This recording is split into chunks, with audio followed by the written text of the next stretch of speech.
akija mmoja mmoja sisi hatutoshi. Kama wanaweza wakatengeneza combine, it will be much better. Wakaja, yes, washirikiane. Yes, chukua mmoja huku bora, chukua mmoja bora huku, chukua huku mmoja bora, tuje tucheze nao fainali.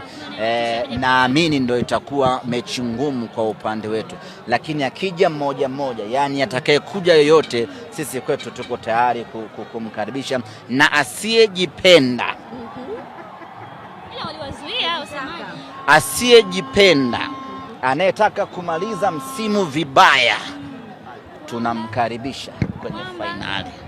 Mmewapangia asiyejipenda, anayetaka kumaliza msimu vibaya, aje hatua ya fainali. Sisi tuko tayari.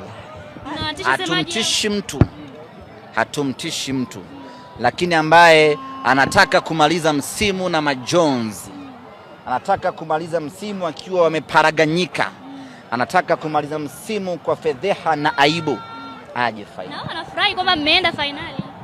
Aje fainali. Wanafurahi kwamba tayari mmetangulia. Sasa wafurahi kwa vitendo, waje fainali. Nyama tunamsubiri.